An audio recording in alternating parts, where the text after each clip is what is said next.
जय श्री हरि विष्णु। प्रिय भक्तों, क्या आपने कभी सुना है कि चैत्र एकादशी की एक दिव्य कथा सुनने भर से जीवन की हर मनोकामना पूरी हो जाए? प्रिय श्रोतागण, एकादशी की इस पावन कथा को सुनने से पहले एक पल रुककर अपने मन को शांत कर लीजिए, क्योंकि आज आप कोई साधारण कथा नहीं सुनने वाले।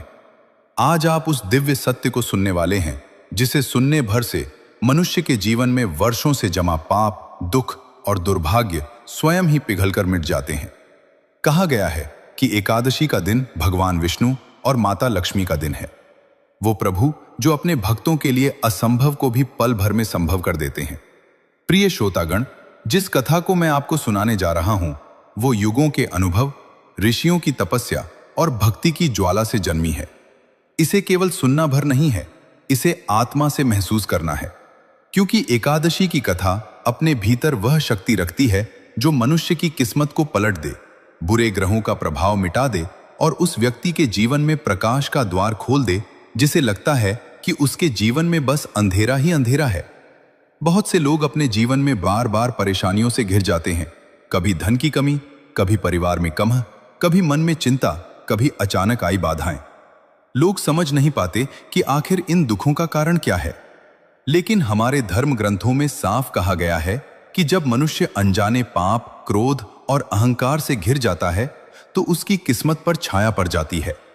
ऐसे समय में भगवान विष्णु का स्मरण, उनका नाम और उनकी कथा मनुष्य को उस अंधकार से निकालकर उजाले की ओर ले जाती है। एकादशी को श्रद्धापूर्वक कथा सुनने का फल इतना महान माना गया है कि देवता भी इस दिन अपने भक्तों को विशेष आशीर्वाद देते हैं। जो व्यक्ति पूरी भक्ति के साथ इस कथा को सुनता है, उसके चारों ओर एक अदृश्य कवच बन जाता है। उसके घर में क्लेश शांत हो जाते हैं, मन का डर खत्म हो जाता है और उसकी बाधाएं ऐसे टूटती हैं जैसे तेज हवा में सूखे पत्ते उड़ जाते हैं। प्रिय श्रोतागण, आज जब आप यह कथा सुन रहे हैं तो यह न सोचिए कि आप मोबाइल पर वीडियो देख रहे हैं।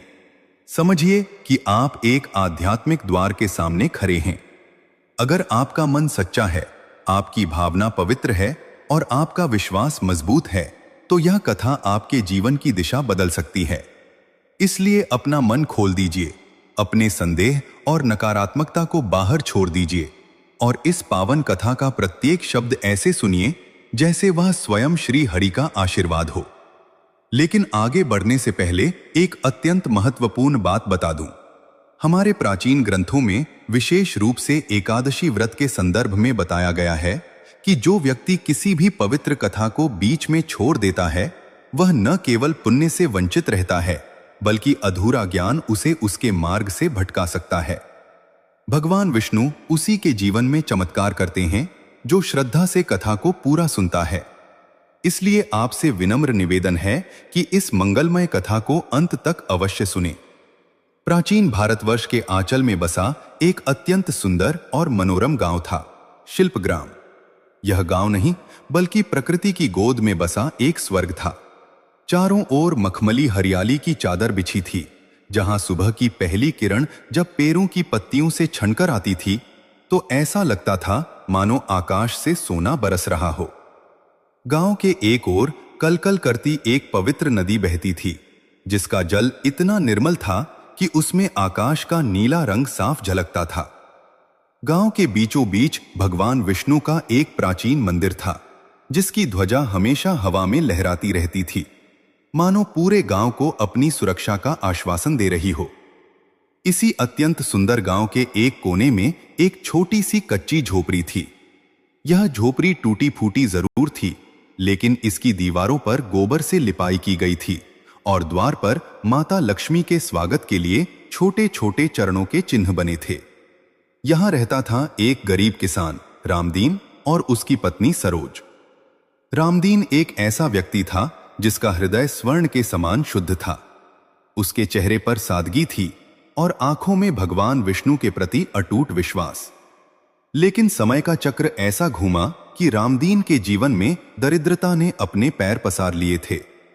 कभी उसके पास भी लहलहाते खेत हुआ करते थे, लेकिन लगातार सूखे और कुछ दुर्भाग्यपूर्ण घटनाओं ने उसे दाने दाने को मुहताज कर दिया था। उसके हाथों की रेखाएं मेहनत करते करते घिस चुकी थीं। उसके फटे हुए कुर्ते और धूल से सने पैरों को देखकर कोई भी कह सकता था कि इस इंसान ने संघर्ष की कितनी लंबी लड़ाई लड़ी है। रामदीन की पत्नी सरोज साक्षात धैर्य की मूरत थी। गरीबी ने उसके चेहरे की चमक तो छीन ली थी, लेकिन उसकी भक्ति को कम नहीं कर पाई थी। वह फटी हुई साड़ी को बार बार सिलकर पहनती, लेकिन कभी रामदीन से कोई शिकायत नहीं करती थी। वह जानती थी कि उसके पति दिन भर दूसरों के खेतों में पसीना बहाते हैं ताकि 2 वक्त की रोटी का इंतजाम हो सके। लेकिन कई बार किस्मत इतनी निर्दयी होती थी कि रामदीन खाली हाथ घर लौटता था। उस दिन की दोपहर बहुत ही बोझिल थी। सूरज अपनी पूरी तपिश बिखेर रहा था। रामदीन खेत की एक मेर पर बैठा अपनी सूखी फटी हुई जमीन को देख रहा था। उसके पास हल चलाने के लिए बैल नहीं थे और न ही बीज खरीदने के लिए पैसे। उसकी आंखों में आंसू की एक बूंद चमकी और जमीन की सूखी दरार में समा गई। उसे याद आया कि घर में सरोज ने सुबह से कुछ नहीं खाया है। रसोई का चूल्हा पिछले 2 दिनों से ठंडा पड़ा था। मटके में केवल पानी था और डिब्बों में केवल खालीपन। रामदीन का गला रूंध गया। उसने आसमान की ओर हाथ उठाकर कहा, हे नारायण, क्या मेरी भक्ति में कोई कमी रह गई? क्या मेरा परिश्रम पर्याप्त नहीं है? मैं भूखा रह सकता हूं प्रभु, लेकिन सरोज का मुरझाया हुआ चेहरा अब और नहीं देखा जाता। वह मुझसे अपना दुख छिपाती है, पर उसकी आंखों की गहराई मुझे सब बता देती है। क्या इस शिल्प ग्राम की सुंदरता में मेरे लिए केवल कांटे ही लिखे हैं? शाम ढलने लगी थी। पक्षी अपने घोंसलों की ओर लौट रहे थे, लेकिन रामदीन के पैर घर की ओर उठ ही नहीं रहे थे। वह सोच रहा था कि आज फिर खाली हाथ जाकर अपनी पत्नी को क्या जवाब देगा। जब वह घर पहुंचा तो देखा कि सरोज आंगन में तुलसी के पौधे के सामने दिया जला रही थी। उसके चेहरे पर एक अजीब सी शांति थी, जबकि पेट भूख से जल रहा था। सरोज ने रामदीन को देखते ही एक फीकी सी मुस्कान दी और जल का लोटा लेकर आगे बढ़ी। रामदीन ने बिना कुछ बोले पानी पिया और एक कोने में बैठ गया। उसकी चुप्पी सरोज के कलेजे को चीर रही थी। सरोज उसके पास बैठी और धीमे स्वर में बोली, स्वामी, आप इतना परेशान क्यों होते हैं? दुख और सुख तो जीवन के 2 किनारे हैं। अगर आज अंधेरा है तो कल सवेरा भी होगा। हमारे विष्णु जी हमें कभी अकेला नहीं छोड़ेंगे। रामदीन ने भारी मन से कहा, सरोज, धीरज की भी एक सीमा होती है। आज गांव के साहूकार ने भी मदद करने से मना कर दिया। खेत सूख चुके हैं, शरीर अब साथ नहीं देता। मुझे अपनी चिंता नहीं है, पर तुम्हारी यह दशा देखकर मेरा हृदय फट जाता है। क्या हम जीवन भर इसी तरह गरीबी की आग में जलते रहेंगे? सरोज की आंखों में भी आंसू आ गए, लेकिन उसने उन्हें पोंछते हुए कहा, स्वामी, सुना है कि चैत्र मास की एकादशी आने वाली है। जो व्यक्ति इस दिन सच्चे मन से भगवान विष्णु और माता लक्ष्मी का स्मरण करता है, उसके सारे पाप और कष्ट मिट जाते हैं। चलिए, हम भी इस बार पूरे नियम से यह व्रत करेंगे। शायद हमारी करुण पुकार बैकुंठ तक पहुंच जाए। रामदीन ने सरोज की ओर देखा। उसकी आंखों में आशा की एक छोटी सी किरण अभी भी जीवित थी। उस रात वे दोनों आधे पेट पानी पीकर सो गए, लेकिन उनके मन में एक संकल्प जन्म ले चुका था। पर उन्हें क्या पता था कि भगवान उनकी परीक्षा अभी और लेने वाले हैं।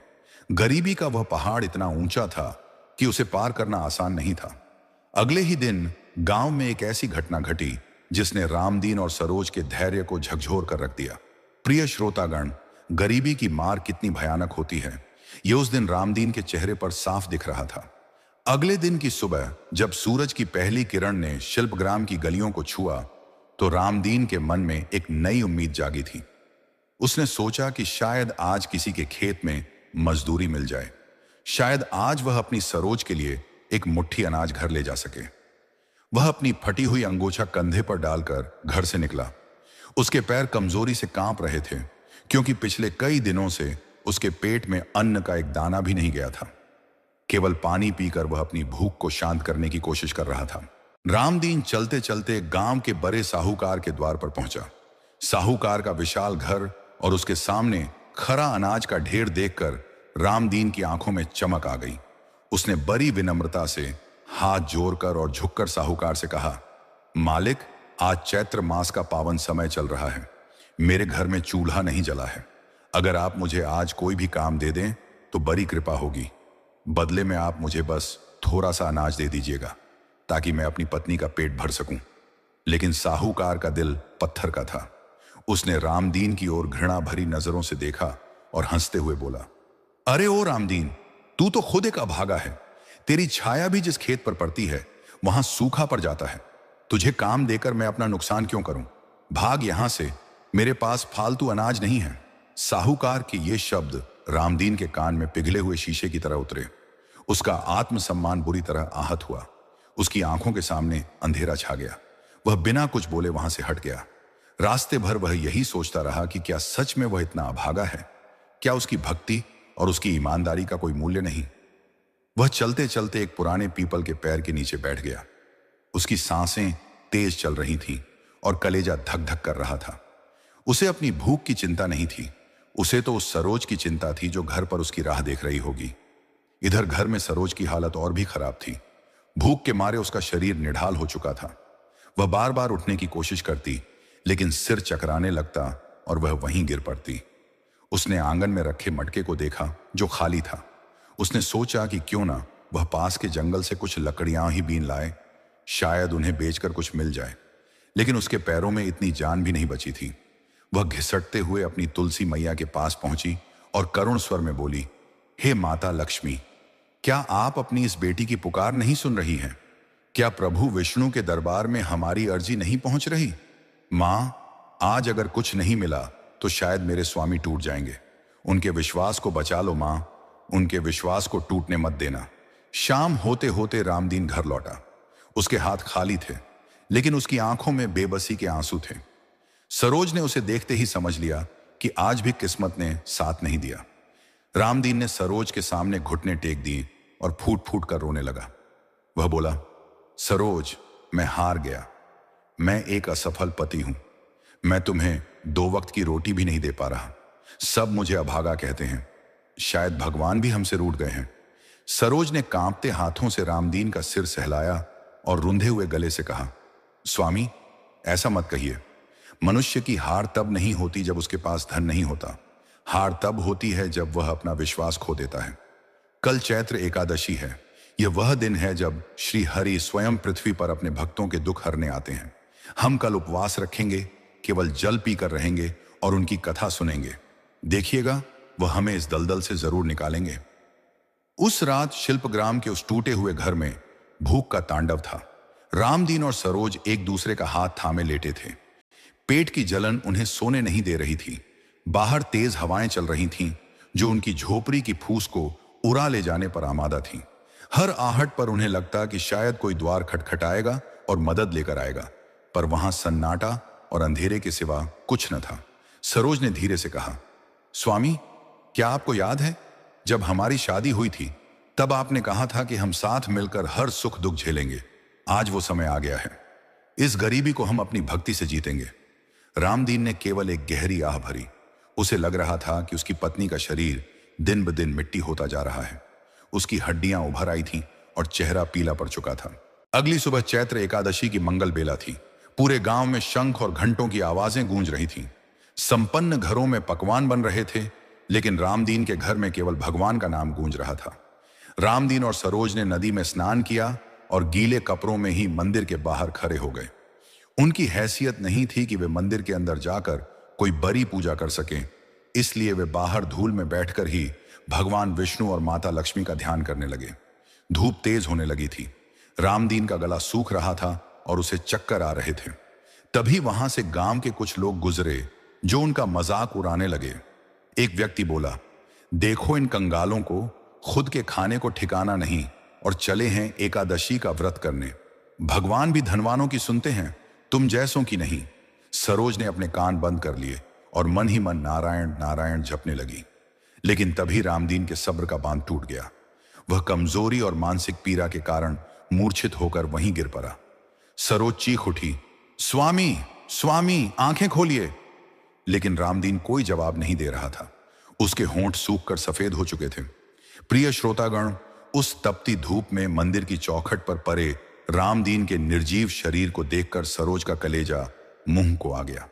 उसके पास रोने के लिए भी आंखों में पानी नहीं बचा था। वह चीखना चाहती थी, पर गला सूखकर कांटा हो गया था।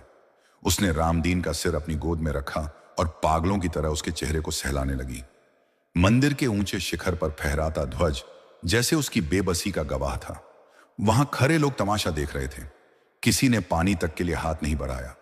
लोग फुसफुसा रहे थे, देखो पाखंड की पराकाष्ठा, खुद का शरीर संभालने की शक्ति नहीं और चले थे बड़ा भक्त बनने। सरोज ने उन पत्थर दिल लोगों की ओर देखा और फिर मंदिर के गर्भगृह में विराजित भगवान विष्णु की प्रतिमा की ओर। उसकी आंखों में अब आंसू नहीं, एक ज्वाला थी।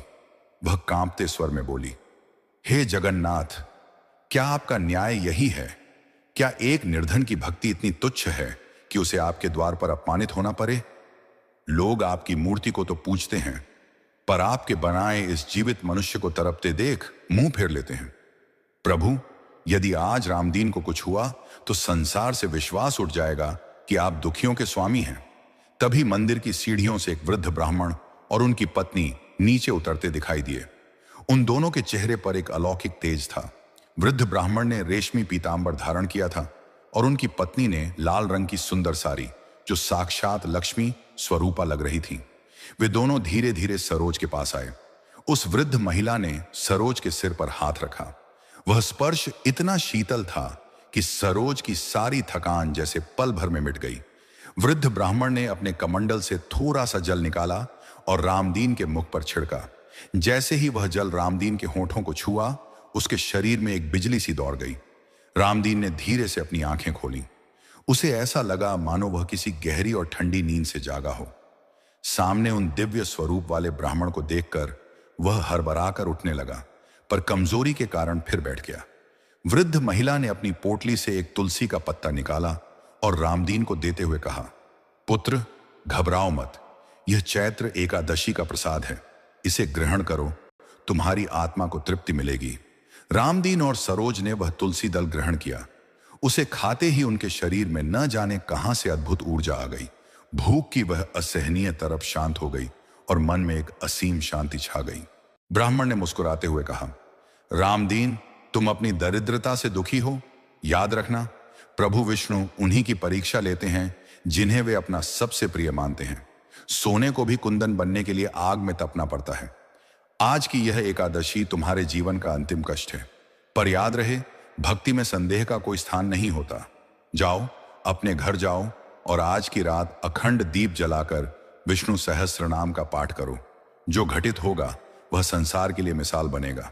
सरोज ने उन दोनों के चरण स्पर्श करने के लिए हाथ बढ़ाया, लेकिन जैसे ही वह झुकी, वह वृद्ध जोरा वहां से ओझल हो गया। वहां केवल हवा में चंदन और तुलसी की भीनी भीनी खुशबू शेष थी। रामदीन और सरोज अचंभित रह गए। उन्हें समझ आ गया कि वे कोई साधारण मनुष्य नहीं थे। स्वयं लक्ष्मी नारायण उन्हें सांत्वना देने आए थे। शिल्पग्राम की गलियों से गुजरते हुए अब रामदीन के कदम लरखरा नहीं रहे थे। वह दृढ़ संकल्प के साथ अपनी कुटिया की ओर बढ़ रहा था। रास्ते में वही लोग जो उसका मजाक उड़ा रहे थे, अब उसके चेहरे के तेज को देखकर बगलें झांकने लगे। घर पहुंचकर रामदीन ने देखा कि उसकी टूटी फूटी झोपड़ी में एक अद्भुत शांति व्याप्त थी। सूरज ढल चुका था और चैत्र एकादशी की रात शुरू हो गई थी। सरोज ने घर के कोने कोने को बुहारा। उसने मिट्टी का एक दिया लिया जिसमें केवल 2 बूंद तेल बचा था। उसने भगवान विष्णु से प्रार्थना की, प्रभु, मेरे पास आपको अर्पण करने के लिए कुछ नहीं है, बस यह अटूट विश्वास की बात ही है, इसे बुझने मत देना। रात गहराती गई। रामदीन ने फटी हुई दरी पर बैठकर भगवान विष्णु का ध्यान शुरू किया। उसके पास न तो धूप थी, न अगरबत्ती, न फूल और न ही नैवेद्य। उसने अपने मन के भावों को ही पुष्प बनाया और अपनी आंखों की नमी को ही अर्घ्य। वह जपने लगा, एयूम नमो भगवते वासुदेवाय। आधी रात का समय था। चारों ओर सन्नाटा था। अचानक रामदीन को अपनी कुटिया के भीतर एक दिव्य प्रकाश दिखाई दिया। वह प्रकाश इतना तीव्र था कि उसकी आंखें चुंधिया गईं। उसने देखा कि उसकी पत्नी सरोज, जो पास ही बैठी माला जप रही थी, वह भी उस प्रकाश में नहाई हुई थी। तभी एक चमत्कार हुआ। उनकी कुटिया की फूस की छत धीरे धीरे चांदी की तरह चमकने लगी। गोबर से लिपी दीवारें संगमरमर की तरह श्वेत और शीतल होने लगीं। रामदीन डर के मारे थर थर कांपने लगा। उसे लगा कि शायद वह कोई सपना देख रहा है। उसने सरोज का हाथ पकड़ा। सरोज की भी यही हालत थी। वे दोनों देख रहे थे कि उनके घर के खाली बर्तन, जिनमें केवल हवा भरी थी, अब सोने और चांदी के सिक्कों से अपने आप भरते जा रहे थे। सूखी हुई अन्न की कोठरी में अचानक सुगंधित चावल और गेहूं के ढेर लग गए। परंतु रामदीन और सरोज का मन उन धन दौलत की ओर नहीं गया। वे तो बस उस प्रकाश के स्रोत को ढूंढ रहे थे। तभी कुटिया के मध्य में उन्हें वही वृद्ध ब्राह्मण और उनकी पत्नी दिखाई दिए, जो अब अपने असली चतुर्भुज विष्णु और महालक्ष्मी के स्वरूप में थे। भगवान विष्णु के हाथों में शंख, चक्र, गदा और पद्म थे और माता लक्ष्मी के हाथों से धन की वर्षा हो रही थी। भगवान विष्णु की गंभीर और मधुर वाणी गूंजी, रामदीन, सरोज, तुम्हारी अटूट श्रद्धा ने आज बैकुंठ के द्वार खोल दिए हैं। तुमने अपनी भूख की चिंता नहीं की, तुमने संसार के उपहास की चिंता नहीं की, तुमने केवल मेरी भक्ति को ही अपना सर्वस्व माना। जो भक्त एकादशी के दिन अपनी इंद्रियों पर विजय पा लेता है, मैं उसका ऋणी हो जाता हूं। प्रिय श्रोतागण, उस दिव्य प्रकाश की चकाचौंध में रामदीन और सरोज अपनी सुध बुध खो बैठे थे। उनकी आंखों से अविरल अश्रुधारा बह रही थी। यह आंसू दुख के नहीं थे, यह तो उस परमानंद के थे जिसे पाने के लिए आशी मुनि युगों युगों तक तपस्या करते हैं। सामने साक्षात नारायण खड़े थे, जिनके मस्तक पर कौस्तुभ मणि चमक रही थी और जिनके गले में वैजयंती माला अपनी सुगंध बिखेर रही थी। उनके साथ साक्षात महालक्ष्मी विराजमान थी, जिनके मंद मुस्कान मात्र से ब्रह्मांड का सारा ऐश्वर्य फीका लग रहा था। रामदीन ने कांपते हुए स्वर में कहा, हे नाथ, हे दीनानाथ, मुझ अधम के घर में आपके चरण। प्रभु, मैं तो धूल के समान हूं। मेरे पास न तो बैठने के लिए आसन है और न ही आपके पूजन के लिए सामग्री। मैंने तो बस अपनी भूख और अपनी बेबसी आपको सौंपी थी। क्या मेरी वह तुच्छ पुकार बैकुंठ के सिंहासन तक पहुंच गई? भगवान विष्णु ने अपना अभय हस्त उठाया और उनकी मधुर वाणी गूंजी, रामदीन, भक्त के पास क्या है यह मैं नहीं देखता। मैं तो केवल यह देखता हूं कि उसने मुझे किस भाव से पुकारा है। तुमने और सरोज ने इस चैत्र एकादशी के व्रत में अपने प्राणों की बाजी लगा दी। तुमने अपमान सहा, तिरस्कार सहा, लेकिन मुझ पर अपना विश्वास नहीं खोया। जो भक्त अभाव में भी मेरा साथ नहीं छोड़ता, मैं उसका हाथ थामने के लिए स्वयं नंगे पांव दौड़ कर आता हूं। माता लक्ष्मी ने स्नेहपूर्ण नजरों से सरोज की ओर देखा और बोली, पुत्री सरोज, तुम्हारी धीरज और तुम्हारी साधना आज सफल हुई है। एक स्त्री जब अपने धर्म पर अडिग रहती है तो वह पूरे परिवार के भाग्य को बदल देती है। तुम्हारी फटी हुई साड़ी के हर छेद से तुम्हारी भक्ति की किरणें बाहर आ रही थीं। आज से तुम्हारी दरिद्रता का अंत होता है। यह कुटिया अब केवल ईंट पत्थरों का घर नहीं, बल्कि मेरा स्थायी निवास होगी। देखते ही देखते वह टूटी फूटी झोपड़ी एक भव्य महल में परिवर्तित होने लगी। मिट्टी का फर्श कीमती पत्थरों में बदल गया। फटी हुई दरी की जगह मखमली बिस्तरों ने ले ली। लेकिन सबसे बड़ा चमत्कार तो रामदीन और सरोज के भीतर हुआ। उनके शरीर की कमजोरी, जो भूख और थकान से थी, वह पल भर में गायब हो गई। उनका चेहरा दिव्य तेज से चमकने लगा। रामदीन के फटे हुए कुर्ते की जगह रेशमी वस्त्र आ गए और सरोज का रूप किसी राजमहिषी के समान दैवीय हो गया। रामदीन ने हाथ जोड़कर कहा, प्रभु, यह धन दौलत और यह वैभव तो क्षण भंगुर है। मुझे यह सब नहीं चाहिए। मुझे तो बस आपके चरणों की धूल चाहिए। मुझे ऐसा वरदान दें कि मेरी बुद्धि कभी आपसे विमुख न हो। मैं सुख में आपको भूल न जाऊं और दुख में आपसे विमुख न हो। प्रभु विष्णु मंद मंद मुस्कुराए और बोले, रामदीन, यही तो एक सच्चे भक्त की पहचान है। जो मांगता नहीं, उसे मैं सब कुछ दे देता हूं। यह ऐश्वर्य तुम्हें इसलिए दिया गया है ताकि तुम शिल्पग्राम के अन्य दीन दुखियों की सेवा कर सको। याद रखना, दान ही धर्म की जड़ है। तुमने गरीबी देखी है, इसलिए अब तुम गरीबों का दर्द बेहतर समझ सकोगे। इस चैत्र एकादशी की कथा को तुम जन जन तक पहुंचाओगे। माता लक्ष्मी ने अपने कर कमलों से एक सोने का कलश रामदीन को सौंपा और कहा, इसमें से निकलने वाला अन्न और धन कभी समाप्त नहीं होगा। जितना तुम इसे बांटोगे, उतना ही यह बढ़ता जाएगा।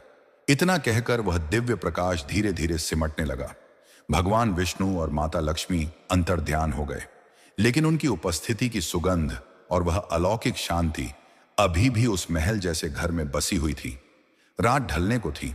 सुबह की पहली किरण जब शिल्पग्राम की धरती पर पड़ी तो पूरा गांव दंग रह गया। जहां कल तक एक टूटी झोपड़ी थी, वहां आज एक स्वर्ण जैसा चमकता हुआ महल खड़ा था।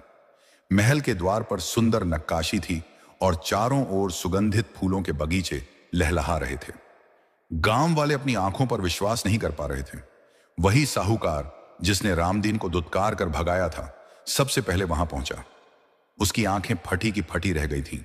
उसने देखा कि रामदीन और सरोज अत्यंत सुंदर और तेजस्वी वेशभूषा में द्वार पर खड़े होकर सबको प्रणाम कर रहे थे। रामदीन के चेहरे पर न तो घमंड था और न ही पुरानी बातों का कोई रोष। उसके स्वभाव में वही पुरानी विनम्रता और सादगी थी। साहूकार ने थरथराते स्वर में पूछा, रामदीन, यह सब क्या है? क्या तुमने कोई जादुई खजाना ढूंढ लिया या किसी अघोरी ने तुम्हें यह सब दे दिया? रामदीन ने मुस्कुराते हुए कहा, साहूकार जी, यह किसी जादू का कमाल नहीं, यह तो चैत्र एकादशी के व्रत और श्री हरि की असीम कृपा का फल है। कल जब मैं आपके द्वार से खाली हाथ लौटा था, तब मुझे लगा था कि सब खत्म हो गया, लेकिन प्रभु ने दिखाया कि जहां मनुष्य के सारे रास्ते बंद हो जाते हैं, वहां से उनका एक नया द्वार खुलता है। कल साक्षात नारायण और महालक्ष्मी मेरी इस कुटिया में पधारे थे। यह सुनते ही पूरे गांव में खलबली मच गई। लोग रामदीन के चरणों में गिरने लगे, लेकिन रामदीन ने सबको उठाकर गले लगाया। उसने घोषणा की कि आज से उसके घर के द्वार हर भूखे और जरूरतमंद के लिए खुले रहेंगे। उसने उसी दिन एक विशाल भंडारे का आयोजन किया, जहां 56 भोग तैयार किए गए थे। प्रिय श्रोतागण, जैसे जैसे दिन बीतते गए, शिल्पग्राम का स्वरूप ही बदल गया। रामदीन और सरोज के उस भव्य महल के द्वार अब 24 घंटे खुले रहते थे। जो भी भूखा आता उसे 56 भोग खिलाया जाता, जो भी निर्धन आता उसे वस्त्र और स्वर्ण मुद्राएं दी जाती। रामदीन स्वयं अपने हाथों से लोगों को भोजन परोसता था। उसके चेहरे पर वही पुरानी सादगी थी, वही करुणा थी। वो अक्सर कहता, ये सब मेरा नहीं है, ये तो लक्ष्मी नारायण की अमानत है, मैं तो बस एक पहरेदार हूं। लेकिन प्रिय श्रोतागण, ये संसार बड़ा विचित्र है। यहां जब कोई दुखी होता है तो लोग सहानुभूति दिखाते हैं, पर जब वही व्यक्ति ईश्वर की कृपा से सुखी हो जाता है तो वही लोग ईर्ष्या की अग्नि में जलने लगते हैं। शिल्पग्राम का वह धूर्त साहूकार जो कभी रामदीन को दुत्कारता था, अब रात भर सो नहीं पाता था। उसे रामदीन का वैभव अपनी आंखों में चुभने लगा था। उसने अपने कुछ चापलूस साथियों के साथ मिलकर एक कुटिल योजना बनाई। साहूकार ने फुसफुसाते हुए अपने साथियों से कहा, तुमने देखा, वो कंगाल रामदीन आज राजाओं की तरह रह रहा है। मुझे यकीन है कि इसने कोई पूजा पाठ नहीं किया, बल्कि इसे कहीं से जमीन में गरा हुआ राजकीय खजाना मिला है, जिसे इसने राजा को नहीं बताया, या फिर इसने किसी अघोरी से मिलकर कोई तांत्रिक विद्या सीखी है। अगर यह ऐसे ही बांटता रहा तो हमारी साख खत्म हो जाएगी। लोग कर्ज लेने मेरे पास नहीं, उसके पास जाएंगे। साहूकार की इस ईर्ष्या ने षड्यंत्र का रूप ले लिया। उसने गुप्त रूप से राज्य के महाराज को संदेश भिजवाया कि शिल्पग्राम के एक साधारण किसान ने राज्य का खजाना चुरा लिया है और वह अपनी जादुई शक्तियों से लोगों को भ्रमित कर रहा है। महाराज न्यायप्रिय तो थे, पर वे भी यह सुनकर अचंभित रह गए कि एक ही रात में कोई इतना धनवान कैसे हो सकता है। उन्होंने तुरंत अपने सैनिकों को आदेश दिया कि रामदीन को बंदी बनाकर राज दरबार में पेश किया जाए। एक सुबह जब रामदीन और सरोज तुलसी माता की पूजा कर रहे थे, तभी घोड़ों की टापों की आवाज सुनाई दी। महाराज के सैनिक महल के द्वार पर आ खड़े हुए। सेनापति ने चिल्लाकर कहा, रामदीन, तुम पर राज्य का खजाना छुपाने और जादू टोने का आरोप है। महाराज ने तुम्हें तुरंत दरबार में हाजिर होने का हुक्म दिया है। पूरे गांव में सन्नाटा पसर गया। सरोज का चेहरा डर से पीला पड़ गया। उसने रामदीन का हाथ पकड़ लिया और कांपते स्वर में बोली, स्वामी, यह क्या अनर्थ हो रहा है? प्रभु ने हमें सुख दिया तो संसार ने हमारे पीछे कांटे बिछा दिए। अब हमारा क्या होगा? रामदीन ने शांत भाव से सरोज की आंखों में देखा और कहा, सरोज, डरो मत। जिसने हमें शून्य से शिखर तक पहुंचाया है, वही हमारी रक्षा भी करेगा। प्रभु की इच्छा के बिना एक पत्ता भी नहीं हिलता। यदि वे हमें राज दरबार ले जाना चाहते हैं तो इसमें भी उनकी कोई लीला होगी। तुम बस नारायण का नाम जपती रहना। रामदीन को जंजीरों में जकड़ लिया गया। वही रामदीन जो कल तक सबको अन्न बांट रहा था, आज एक अपराधी की तरह सैनिकों के बीच चल रहा था। रास्ते भर लोग तमाशा देखते रहे। कुछ लोग दुखी थे तो कुछ मन ही मन खुश हो रहे थे कि लो, आ गया ऊंट पहाड़ के नीचे। राज दरबार में महाराज सिंहासन पर बैठे थे। चारों ओर दरबारी और नगर के बड़े बड़े लोग उपस्थित थे। साहूकार भी वहां पहुंच गया था और अपनी मूंछों पर ताव देते हुए महाराज के कान भर रहा था। जब रामदीन को वहां लाया गया तो महाराज ने कर्क कर पूछा, रामदीन, तुम्हारे पास इतना अपार धन कहां से आया? क्या तुमने धरती से निकला खजाना राज्य को नहीं सौंपा? सच बताओ, वरना तुम्हें मृत्युदंड दिया जाएगा। रामदीन ने अत्यंत विनम्रता से सिर झुकाया और कहा, महाराज, न तो मैंने कोई चोरी की है और न ही मुझे कोई गरा हुआ खजाना मिला है। यह तो केवल चैत्र एकादशी के व्रत और भगवान विष्णु की करुणा का फल है। उन्होंने मुझ जैसे तुच्छ भक्त की लाज रखी है। महाराज हंसे और बोले, भक्ति से पुण्य मिलता है, पर रातों रात महल और सोने के कलश नहीं मिलते। यदि तुम सच्चे हो तो प्रमाणित करो। सुना है तुम्हारे पास एक ऐसा कलश है जो कभी खाली नहीं होता। यदि वो कलश यहां दरबार में भी चमत्कार दिखा दे तो मैं तुम्हें निर्दोष मान लूंगा, अन्यथा तुम्हें और तुम्हारी पत्नी को कारागार में डाल दिया जाएगा। साहूकार मन ही मन मुस्कुरा रहा था। उसे विश्वास था कि रामदीन यहां हार जाएगा, लेकिन रामदीन के मन में तो केवल नारायण का वास था। उसने अपनी आंखें बंद की और मन ही मन प्रार्थना की, हे केशव, आज मेरी प्रतिष्ठा की बात नहीं है, आज आपकी भक्ति की प्रतिष्ठा का प्रश्न है। इस राजा को और इस संसार को अपनी माया का बोध कराइए प्रभु। तभी दरबारी सैनिकों ने वह सोने का कलश वहां रखा जो वे रामदीन के घर से उठाकर लाए थे। महाराज ने आदेश दिया कि इस कलश से दरबार के सभी भूखे सैनिकों और नागरिकों को भोजन कराया जाए। साहूकार ने सोचा था कि कलश एक बार खाली होगा और रामदीन पकड़ा जाएगा, लेकिन प्रिय श्रोतागण, नारायण की लीला अपरंपार है। उस छोटे से कलश से अद्भुत और सुगंधित पकवान निकलने लगे। एक एक करके सैकड़ों लोग भोजन करने लगे, पर कलश का अन्न कम होने का नाम ही नहीं ले रहा था। पूरे दरबार में ऐसी सुगंध फैल गई जो आज तक किसी ने नहीं सूंघी थी। जो भी वह अन्न खाता